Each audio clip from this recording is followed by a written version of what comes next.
Welcome to Laying Fallow. I'm Donna Von Bruning. Today's interview is with Sydney Belcher.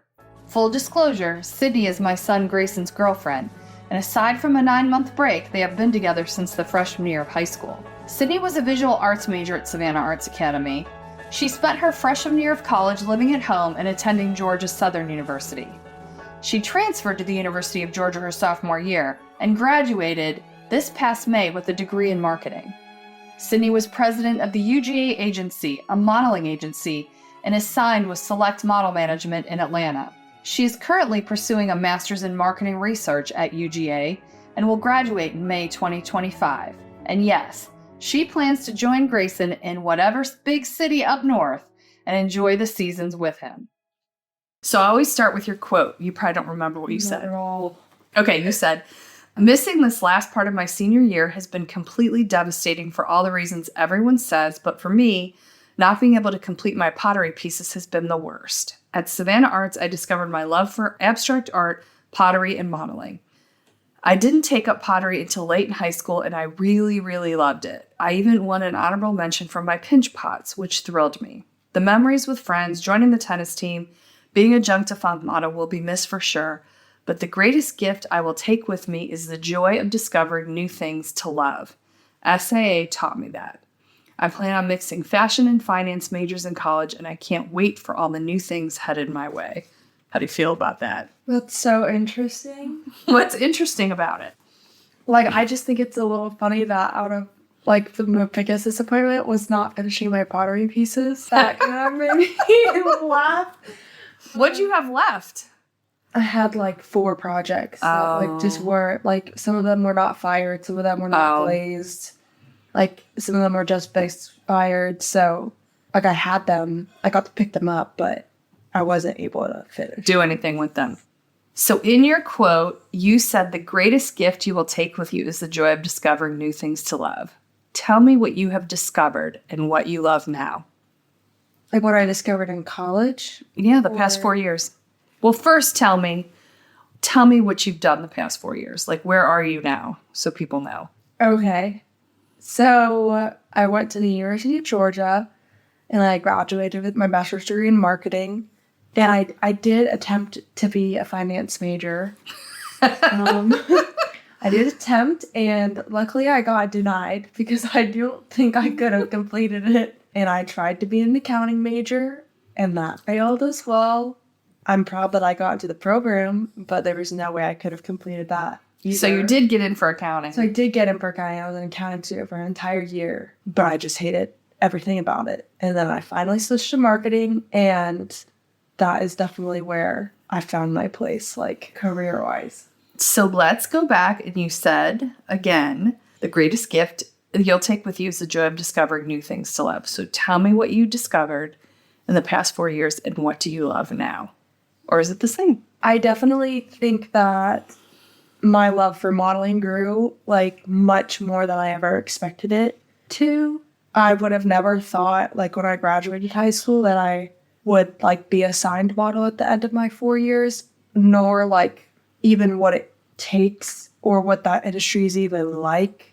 I had no idea coming into college. And I think I also discovered, I was definitely more reserved in high school. But when I came to college, it was, one of the things I learned was, how much I enjoy being of assistance to others in just a lot of different areas, not necessarily, modeling related or academic related, but just, pushing myself to put myself out there to let people know that I can help and I'm willing to help. And I want to help. It's something that I get, personal fulfillment from. Give me some examples. I guess a lot of peers, when you're working with peers, they don't necessarily want to ask for help because it might seem like they feel, I don't know, sometimes it's just hard to ask for help. And I know I struggle asking for help. So it's just going the extra step where if, I saw my team struggling, if I saw my creative team struggling a little bit, even though I wasn't directly a part of the creative team, I was more business, logistical side, letting them know that I was there to help and that they could depend on me and rely on me to pick up parts that might need help. Got it. In thinking about being a high school senior and then launching into college, and you have this idea of how it's going to be. Tell me, has the journey of the past 4 years been what you thought it would be when you imagined it, or not at all? I don't think it was anything like I would have thought it was going to be. And at first, like, UGA was my backup school. Like, I just read a note that I wrote to myself from senior year of high school, and there was literally a line that said, I have no idea where I'm going to go to college. Like, UGA is just my backup right now, which is just so ironic how I thought that was a backup school, and I quite literally got denied. So I don't think I ever had an idea in my head of what college was going to be like.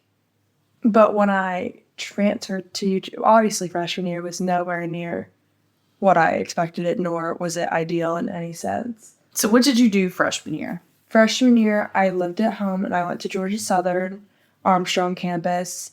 I think the entire first semester was all online. And then I think 2 or 3 classes were in person in the spring semester. And then I took 3 or 4 summer classes, and then I was able to transfer to the University of Georgia that fall semester of my sophomore year, which typically a semester earlier than majority of transfer students because of like AP and the summer classes that I took. And then that fall, I went to University of Georgia. I chose to live in a dorm so I could get the typical college experience, or as close as I could to as if I've gone freshman year. Did that work? It definitely helped me feel like I wasn't behind. I thought I was going to make a lot more friends in the dorm than I did, because I fully just made my first friend from classes like this past semester. Your last semester? Literally. So like if it wasn't for the agency, like I would have had to go a totally different direction for finding friends. And you tried too, didn't you? I did. I went to events. I tried to talk to my roommates, and I just didn't meet any other transfer students. Like, that's just like a whole thing with UGA and transfer students that I think needs to be fixed. But it wasn't like Grayson's transfer dorm or anything like that. Yeah. And if they tried to do something transfer student related, it just didn't seem cool. So I didn't want to go. So if Georgia was your backup school, what was your number one choice? I have no clue. No. I don't know what I was thinking. Like, I don't think I had a number one choice. They were just all on an even playing ground. I think if I hadn't gone to UGA, I would have gone to Auburn, though. I do think that would have been like my next one, which who knows where that would have gone. Tell me about loss and grief. What was your greatest loss from 2020 to now, and what was your greatest gain? My greatest loss, like just from that year? No, all of it, the past 4 years. Past 4 years? It doesn't have to be COVID related. People have given me all kinds of answers. My greatest loss? Probably, this is just so spot on, but like probably Bella died. Like, your dog. Yeah, that was rough. What did it teach about grief? Probably that. Don't make me cry. I know. You're getting teary. No. I think that like I learned that it's okay to have distractions, but at the same time, like it has to be processed. And like as sucky as it is to not think about it or like not try to relive memories, like it's important to, otherwise it's going to keep you very stagnant in that like section of your life. And I mean, you don't want to be like 55 years old and still grieving like your dog that died when you were 21 years old. Like that would be kind of crazy. Yeah, and that it can happen very sudden and very quick. And when you would like least expect it. Was it unexpected? Like she was very old, but like I was coming home, like I literally drove home from spring break from Athens that day. And I got home at noon and she was being put down an hour before. So like, and I had no clue. So it was just like, yeah, she's an old dog. Like she's having trouble. Yeah. But it wasn't. I mean, I thought I was going to see her again. Yeah. What was your greatest gain? My greatest gain? Probably in the past semester or in the past 6 months to a year. Actually, the past 6 months.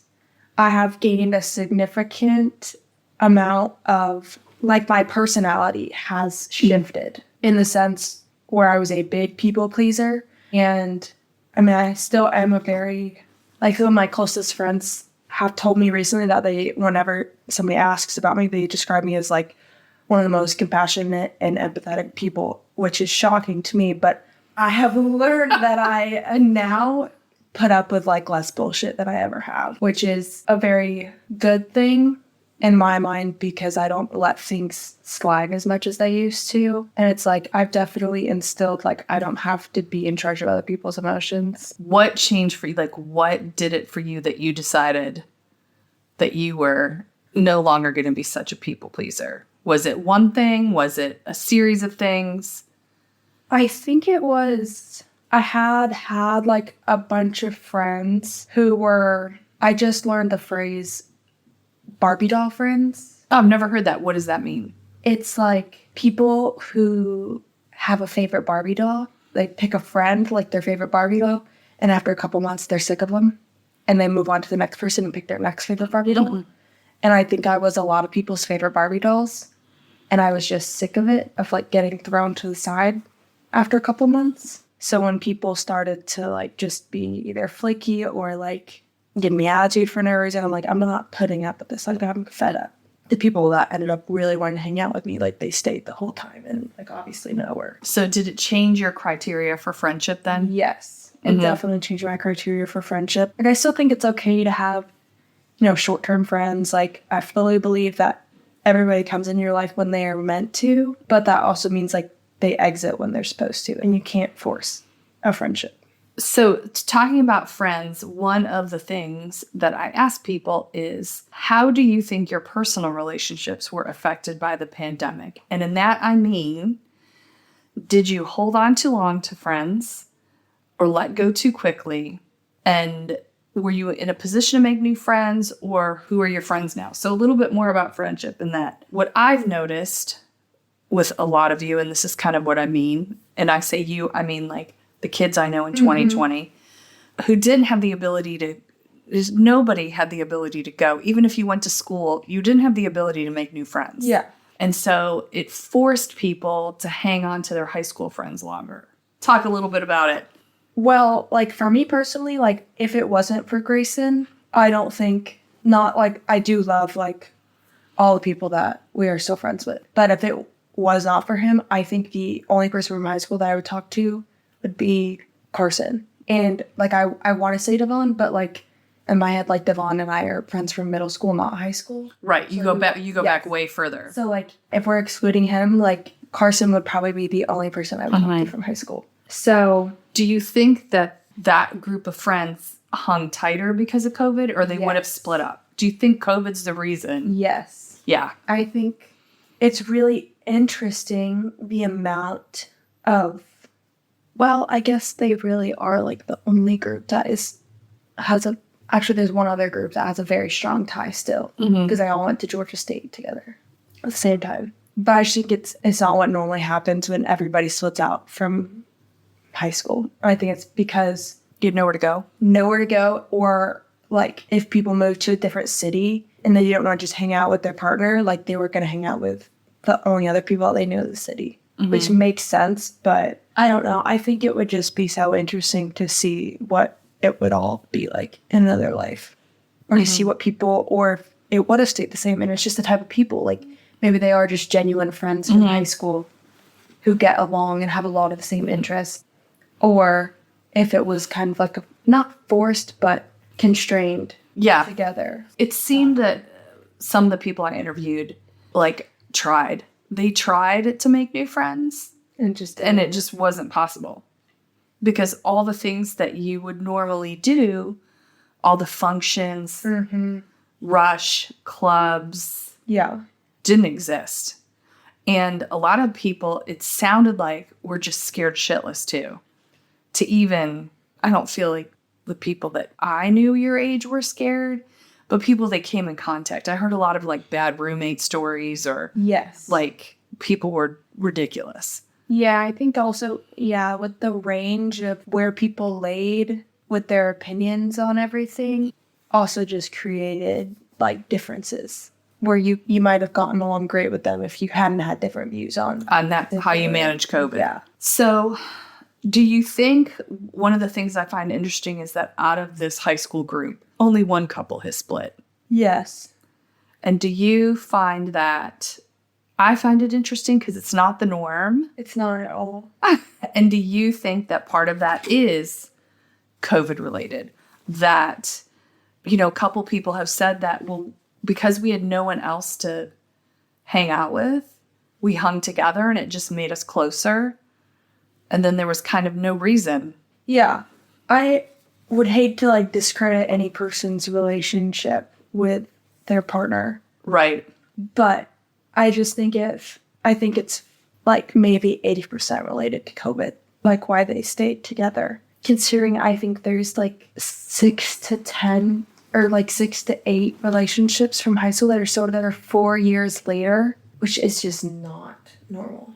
No. So I don't know what else could have been what pushed these people to stay together for so long if it wasn't for COVID, which I guess that's something they should be thankful for, I guess, if they really like each other. That they're where they are. Yeah.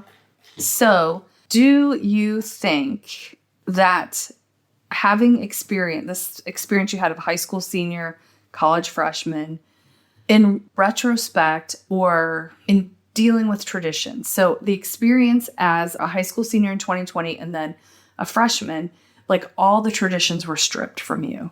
So does that make you more flexible about traditions, or does it make you hold on to them tighter? And with traditions, I'm saying all those milestone moments, did it make this graduation so much more important?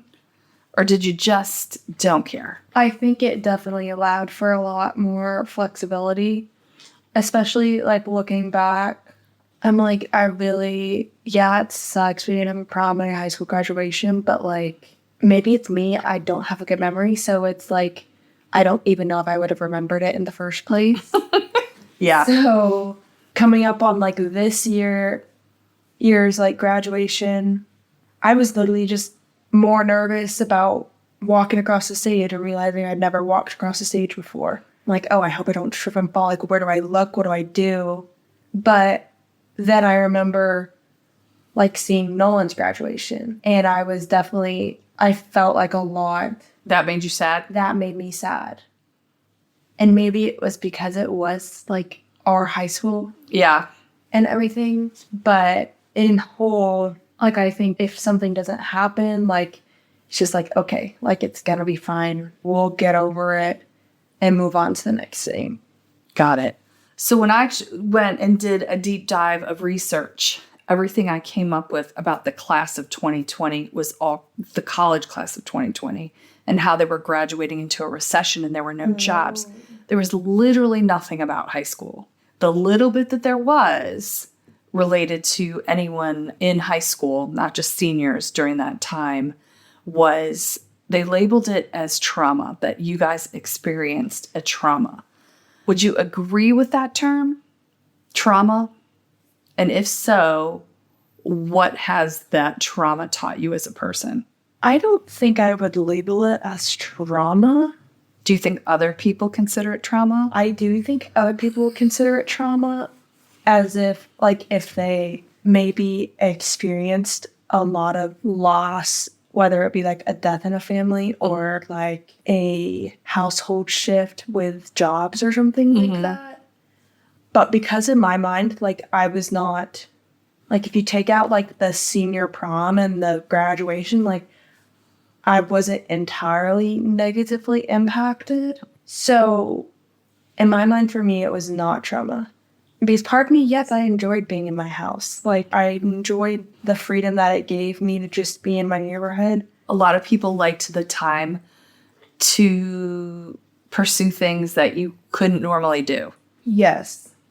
Yeah, I fully taught myself how to sew during that COVID time, and I don't think I really would have done that. I had a mask business. I did air dry clay, and I did a lot of things that I enjoyed doing, and that's why I don't associate it with such a negative time, because I was just playing ignorant to what other astronomical changes people were having outside of my bubble. But I could see how a lot of people would associate it with a very negative time in their lives. I know a lot of people struggled with, depression And I definitely think that time like enhanced social anxiety, which I think also could tie into why people struggle to make friends as well, because we were all so used to being alone for so long or talking online rather than in person. So, saying that, talk to me about social media.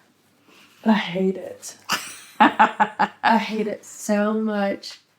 In the research I've done, it seems that your age, 22, maybe 23, maybe 21, that you guys got your phones in what, 8th grade? I got mine in 5th grade. You got yours early. Well, yeah, but that's because I did get it early, but it's because my parents, like, there was a transportation issue, so my parents needed to get in touch, so I got mine in 5th grade. Got it. But social media was so new. So, like, Snapchat was new, Instagram was new, and it was still really just posting stuff like what you ate. Uh-huh. Maybe streaks were a thing on Snapchat, but, like, the algorithms weren't there, any of that. And then people, I would say, Nolan, who's 2 years younger than you, down, that's when it started to kick in. Yeah, talk to me about social media and how you think it's affected you and other people and kind of your generation. For me personally, I think I have a high degree of self-awareness. Like, I don't let social media run my life or, like, affect me mentally. Because if I see myself, like, I catch myself, I'm like, okay, like, let's be for real. It's Instagram. Like, I know that people are not living the lives that they put on social media. Because I know personally, like, what I post on social media is not, like, it's the highlights. Like, I'm not posting bad stuff. But I think other people don't have that self-awareness or, like, self-control, because I know people who are on their phones probably 12 hours a day and they're just scrolling. Like, and it's sad because so much of their life is just wasted on social media and they care way too much. And it's one thing if your job includes having to go on social media. But for me, like, in marketing, like, half the girls that were in my classes, if you asked what they wanted to do after college or what they were trying to be, it was a social media manager. And that's the one thing I was like, I'm not going to be a social media manager, because I could not imagine letting that run my life and having to pay attention to stupid trends. And I think our generation has such a short attention span because of all of this, that trends practically run people's lives. And I just think that's so idiotic for you to let other people tell you based off of a microsecond, like what you're supposed to wear, how you're supposed to eat, and like half the stuff that are coming out of people's mouths on social media, you have no idea if there's any factual evidence behind it, yet you run with it. It's just not secure. I don't think it's a very, like, secure base of data or information, and that's where tons of people are getting everything. All our news, everything. I was surprised how many of the people I've talked to in these interviews are not on TikTok. I am not on TikTok. I mean, almost none of you. Yeah, I think that's interesting as well, because there are a lot of people who are on TikTok. So I don't know if it's just this random, random sampling I have. Random sample. And we all have TikTok, but I just use Instagram Reels. It's the same thing. Yeah, same thing. So from social media, let's talk about sex. Your group, Generation Gen Z, is having way less sex than my generation did at your age. And that is, like, research-based. Now, when I asked, obviously you're in a long-term relationship, so that gets discounted. But you know a lot of people. It seems that, from everything I've read, there's no real hookup culture. And what I've heard from a lot of the men that I've interviewed is that when they were home alone this whole time and there was really no dating, they didn't really learn how to date. They didn't really learn how to approach girls. And some of the girls have said they have never been approached. Yeah. Like, I don't think that's very common nowadays. Drunk approached in a bar, like, at all in college. And that a lot of the guys are like, yeah, that and Pornhub kind of ruined it. Oh. So I don't know if you have any thoughts on that experience.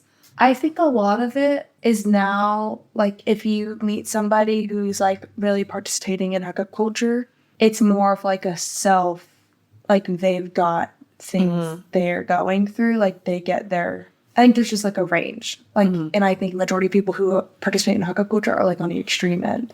And it's because they get their, like, they seek attention. And that's where they find it. I definitely don't think guys are approaching girls in bars like they were years ago. I do think in the past year that dating apps are making a rise again. Oh, really? Yeah. Maybe it's just because actually I think people are realizing that they just are not meeting people in person. Like they tried the dating apps and then it didn't work.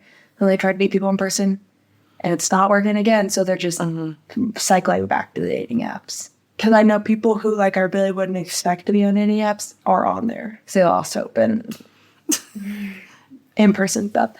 But I guess it's also just like my group of friends are in either like they're just single and they're just chilling, or they have like situationships going on, which I think that is just so weird. So explain what a situationship is.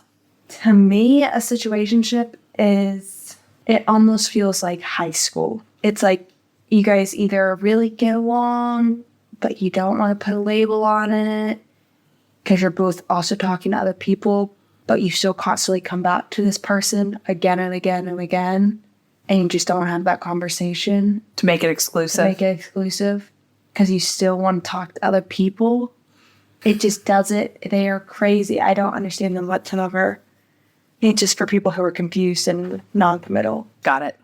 And I think that has become like very, like probably, I think it's just unhealthy. People would have a bajillion situationships. Like it's one thing to just be like talking to people on and off, but to do like everything that a relationship does, like minus a title, feels like you're, signing up for something without actually having your name on it. Yeah, got it. So the past 4 years have thrust your class in particular into all the social fractures on the forefront, meaning, COVID hit and bam, a couple of months later, it was Black Lives Matter. Then Roe versus Wade was overturned. And now there's all this anti-Semitism and the war on Hamas and all this social stuff. Tell me about your experience in that. Have all of these things made you more empathetic or the opposite, or they just seem like something that's outside your world and doesn't really affect you? I think I see a lot of people talking about it on social media and stuff. And sometimes it does feel that, like, it's like, there's just no way this could be happening at the same time as I'm living my life. Because some of it just does feel like so ludicrous, but like, it's just the reality, unfortunately. In the past 4 years, it really has been like back-to-back stuff going on. It just seems like nonstop.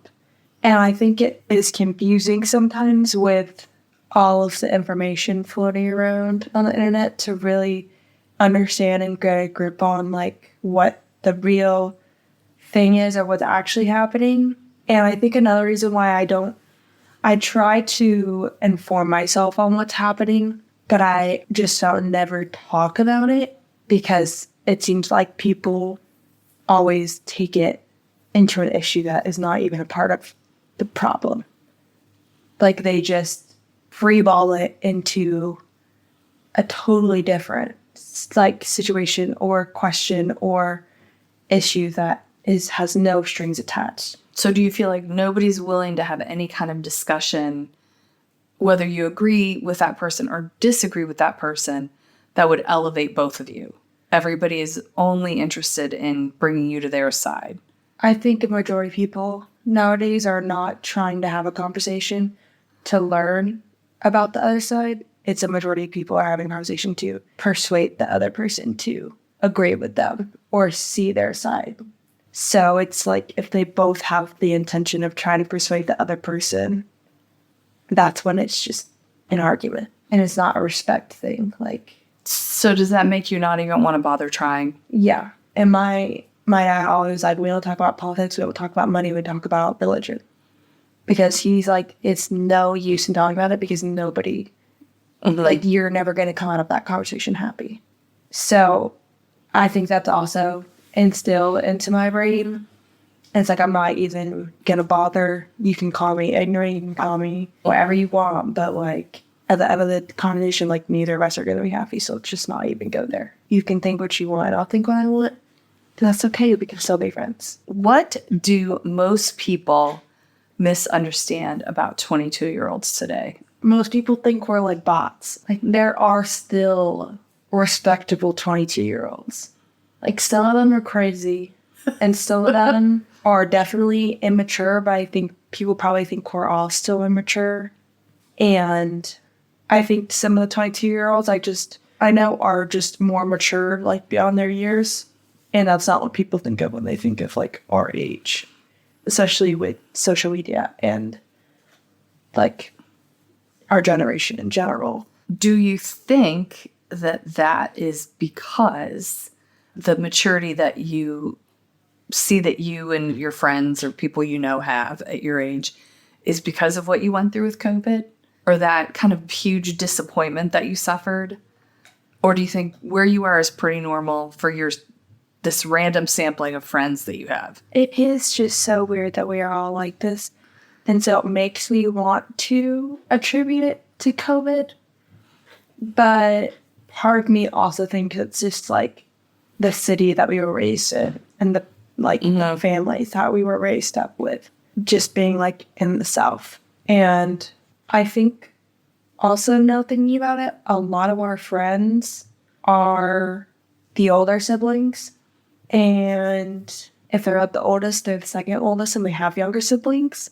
Or they're an only child. And so I think that could also potentially be a factor, whereas, like, we just had to be there for our younger siblings, or, like, take on certain responsibilities younger than we were supposed to.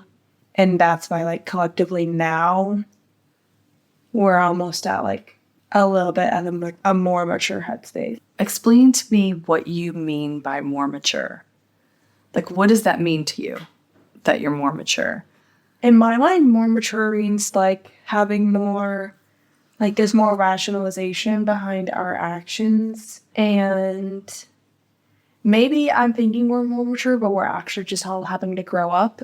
And now our maturity is just the level we're supposed to be at. And we're actually having to think about our life plans and jobs and things like that. But for people who are not necessarily graduated yet, or they're, like, in the process of still figuring out what their path is, I still think that there is a maturity level to how they're handling it, rather than kind of just wandering around and like, lacking motivation in what they're doing. I think maturity means, like, having motivation to go pursue what you want to pursue and actively working towards it. Okay. There's something called the quarter-century crisis. Do you know what that is? Have you heard of it? No. Almost no one has. So it is when you are 25, it's kind of like a midlife crisis that you hear about, but it's called the quarter-century crisis. And it's a period of, like, you're 25, you've been out of college a few years, and you're uncertain, you're a little disillusioned, you're kind of like, is this it? Is this life? Like, is this what I'm doing? Do you think that your particular class will experience that or won't experience it as a whole? I know some people obviously will because of everything that you went through. As a whole, I would think that maybe not, because there was so much time in 2020 to, like, reflect and figure out kind of what might happen or what you might be more interested in, and you were given time to develop your thoughts a little bit more if you use the time the right way. So, like, I would think that, like, less people would experience it. But also, I think it just comes down to, like, the individual person and what their outlook on life is. And it seems a lot more people in our class, maybe it's because we went to, like, an art school, but I don't see a majority of people taking, like, a very boring lifestyle. I think people were, like, in a way we were all, like, whether we chose to be or not, like, we were all kind of artists. So it's like there's a freedom we had in high school that I think people probably search for in their careers, to live a more, like, expressive life, rather than just a very boring 9-to-5, like, route. What does the future feel like for you now? Like, what feels important after these past 4 years? over college, I really thought, like, there was a period of time where I was literally going to become an accountant and live a very boring lifestyle. And I also had a very, like, heavy set mind of, like, money is really the only thing that matters in a job. Like, I can get over it. It'll be fine. But in our convocation speech, one of the things that the speaker said was, not verbatim, but he was like, your job isn't what you extract from the world, it's what you contribute.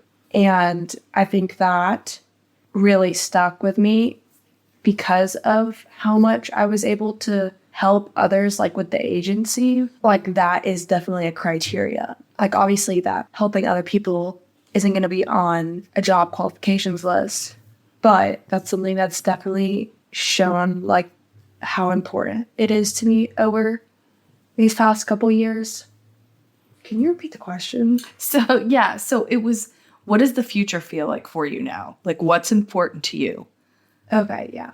So, and I think also, like, maintaining the friendships that I really care about and want to put my energy into. Like, I see the future with really close friendships, and I'm not exerting energy into spaces that are not necessarily wanting it or needing it, and just being mindful of how I use my time. Will you stay?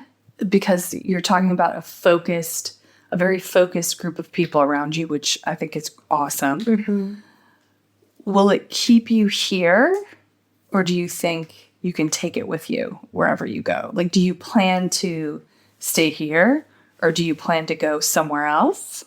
I think that I could not, like, live my life if I only lived in Savannah. My parents, like, have lived in Savannah their entire lives. They've never been out of the country.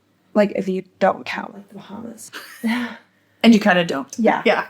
But, like, yeah, my mommy and papa from up north, my papa's from up north. Mm-hmm. And I don't know. I don't think I would feel fulfilled in my life if I got to the end and realized I only stayed in Savannah for the entire time. Mm-hmm. So, as much as, like, my family might not like me being like, hey, I've got to go. I can't be here forever. Like, not saying I'm never coming back, because moving away has definitely, like, I was ready to get out of Savannah when I left for college. I was ready to be gone, and I'm like, I'm never coming back. But there's definitely a great appreciation that has grown, like, for the city in general. And also I'm realizing, like, I think I need to always live by a body of water. Like, isn't that funny? yes. And me and Carson have had this conversation many times. And it's like, I don't know if we're spoiled or what, but, like, there's just no way either of us could live not on a body of water. That's funny, because I grew up on Lake Erie, which you've seen. Yeah. What a massive body of water that is. And the only time I ever lived away from a body of water was when I went to Ohio State. And it bothered me the whole time I was there. It's like, even found out going to the body of water, like, every month or whatever, just, like, not having the accessibility. So when you move, you're going to have to move to one of the Great Lakes or on the coast. Somewhere, yeah. Like, it's very limited to where I can move, but that's where it's got to be. Has to be by a lake or the ocean. Did this need to, like, which I love, go somewhere or be somewhere, how much did your study abroad play a role in that? Or did it not? Or did you always know? I think I always knew that I wasn't going to stay in Georgia forever, but studying abroad, like, opened up me feeling comfortable enough to go out of the country. I'm still, like, very timid when, like, I'm just paranoid in general, but, like, that was a very controlled environment for me to be able to study abroad in or go out of the country. And it was perfect. It was a perfect introductory state to do that. And also, like, do something I love at the same time. So there was definitely a time where I was like, I'm going to move out of the country, but I just know my parents would probably tie me to a tree if I tried to ever move out of the country. That would be a little extreme. I think that was when I was going on the opposite. Like, I was just going for the extremes in all directions. But it definitely, I was like, okay, well, I can stay away from my family for 4 months and feel totally fine. So it gave me some confidence in me, like, I can do it. I can move to another state. And build a life. Really get on a domestic flight, like, rather than going on 3 international flights to get home. So. Okay, my last question. what are you going to do with your one big life? One other thing in college that I think I learned was that, or is, that I don't know why, and I don't know what it's going to be or what it means, but I feel like I have so much potential, like, just like me as an individual. And I plan to somehow do something large, because it would be a waste if not. And I still don't know if it's going to be modeling, it's going to be marketing, I don't know what it's going to be, but I feel like something big is just going to happen. And so with my life, I just think there's so much that can be done, and I plan to get it all done. And I know I'm going to have a beach house. I know I'm going to have a successful career. Like, I think it's more just like knowing that I'm going to be something big, and just to continuously be working to accomplish. Like, they don't have to be big accomplishments. They can be small accomplishments, because wins are so wins. So I don't know what it's going to be. When you say big, do you mean world changing or just big for you? Like, what does that mean? Like, it's big as in having an impact on a large amount of people. Got it. Like, that's what I want to do. Mm-hmm. I want to have, like, I want to help a large amount of people, or just like positively impact or influence a group of people. And by no means am I going to be an influencer. Like, I'm not, you're not going to catch me on social media preaching positive thoughts and words on affirmations. But like, I think professionally influencing people is where I'm going to like land.